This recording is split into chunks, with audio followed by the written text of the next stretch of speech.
Movies about depression, Part 2, The Last Temptation of Christ, by Martin Scorsese, who directed it. The book is based on the book by Nikos Kazantzakis, who wrote the book, pretty controversial book, about Christ being a man and having the choice between being a man or being the Messiah.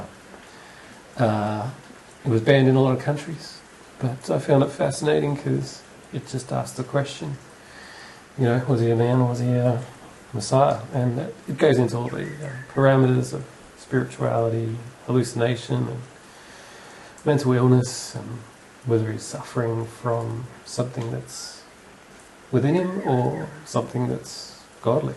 In a time when everyone was starving and there was a million different gods that everyone was praying to, and yeah, so there was a loss of faith, just generally speaking, in society at that time. It's definitely got the all-star cast. William Dafoe playing Jesus, and Harvey Keitel playing Judas. As a cameo by David Bowie, but yeah, well worth looking at, well worth investigating because of the acting and story.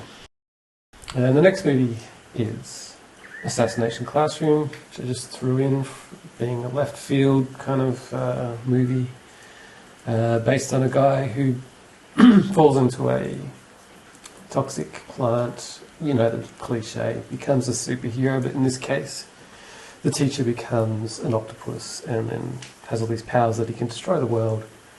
So he basically wants to educate these misfits that have been abandoned by society and the education system and turn them into, you know, well-rounded human beings because he's such a dedicated teacher, you know, in typical Japanese form.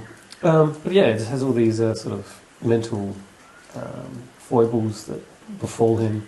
You know, he's got a lot of things that they use against him, and it just it's a different movie. So yeah, in true left field Japanese hyper imagination, crazy focus, intelligence that they have over there, they made a fascinating live action movie out of a cartoon that was pretty much canned, I guess, but had a following for a while. There's been a number of spin-offs, but yeah, this is classic Japanese mental craziness. So yeah, if you enjoy some light humour, there you go. Second one is a Japanese movie called Hanabi, which is, I'm told, the word in Japanese for fireworks, and it's your dispossessed cop family man. It's very similar to a movie that's got Harvey Keitel in it. Can't remember it off the top of my head, but he plays a bad cop that just loses it with society. And yeah, he's constantly going around getting revenge for the pain that he feels and the angst that he feels in the world. But it's a great moody kind of movie by, Takeshi Kitaro, who's known for being a comedian and coming out with all the slapstick comedy, until he had a motorbike scooter accident while drunk, and that's why he has the strange deadpan face that would make Clint Eastwood in his heyday proud. Anyway, worth checking out just for the mood that carries through the entire movie. And class acting, violence, and depression, just in general.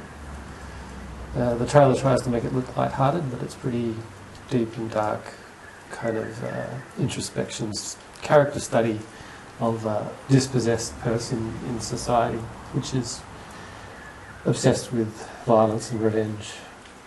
So yeah, check it out. Fireworks. It's a fantastic movie. Next movie is Go, directed by Harmony Korine, which is the writer and director of Kids. No, not the director, but the writer of Kids. And yeah, this movie is just, you know, redneck, living in poverty, squalor. A lot of it is just on-site film. It does have the look of a student film that made it into the movie world because of his name and having the credits with Larry Clark and the movie Kids that was controversial. So yeah, it just shows every small town, redneck kind of lifestyle. Everything's on show. Everyone knows everyone else's business. It's got this weird voiceover which makes it seem kind of creepy and almost like everything's going to fall to pieces all the time. But yeah, it's just people trying to kill time in poverty-stricken USA, and it has Chloe Sevigny in it, and which is quite good, and she pretty much adds a little bit of class to the movie, if there is class in this movie. But yeah, just general storytelling, kind of documentary style. Has no narrative, just flicks from one thing to another. A lot of personal problems, depression, anxiety, sexuality, you name it. The whole thing is in there, including the transgender issue as well, I guess. But yeah, it's an early 2000s movie, and it was pretty out there when I saw it, so a lot of people would hate it, so go watch it. Next one is called Perdida Durango, which is classic schlock film, Mexican exploitation style film, which is, is always entertaining. It has Rosie Perez and the guy that would later be well known for playing the psychopath in No Country for Old Men. But yeah, it's just fascinating to see the whole Mexican exploitation, crazy action, fireworks, sex, drugs and rock and roll, Illuminati. Has all the suggestions of what we see now as child trafficking, the Illuminati, whatever stuff that goes on, the mythology, the problems with the world, and yeah, it's very cheesy. And if you like that kind of thing, it's up to you whether you watch it or not. But I found it entertaining. It's all got hyper-violence and craziness. Yeah, Javier Bardem, that's the guy's name. But yeah, Perdida Durango.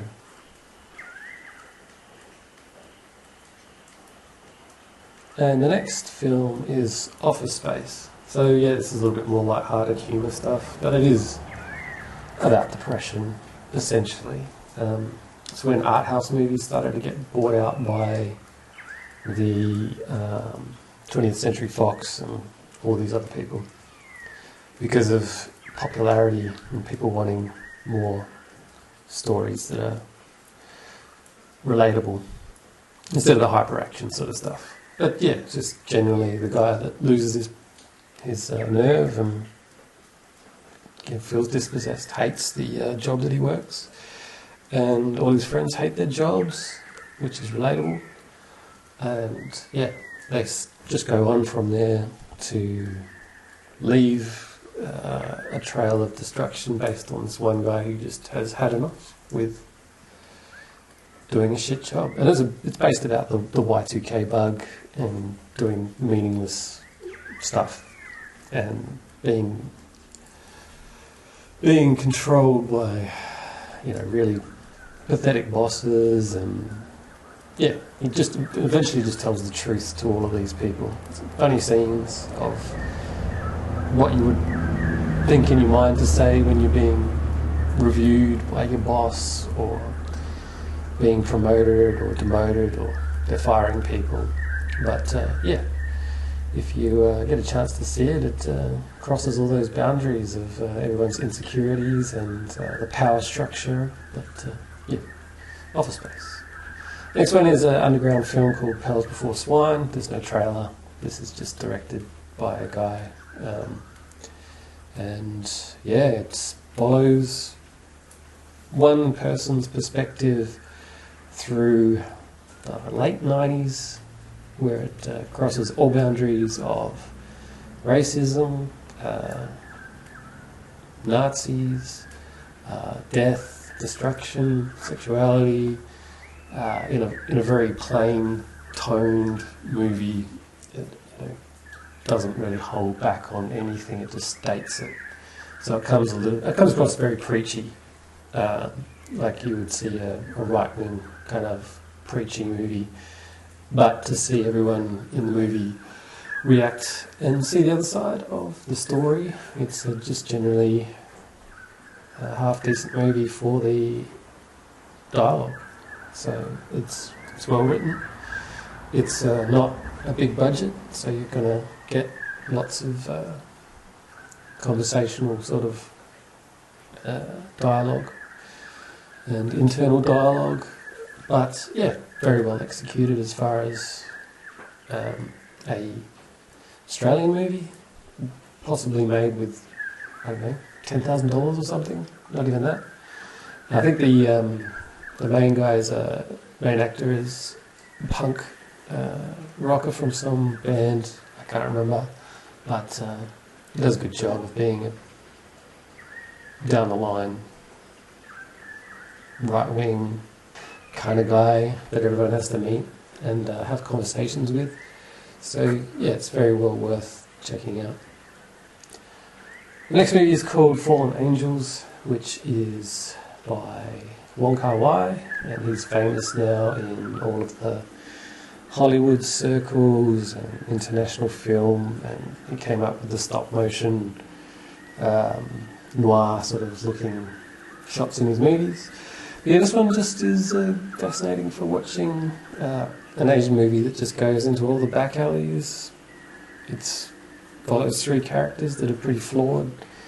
They talk about their jobs. One's a hired killer, the other one's a strange female that can't get her shit together, and they have a kind of love-hate relationship, which just is very moody throughout the whole movie.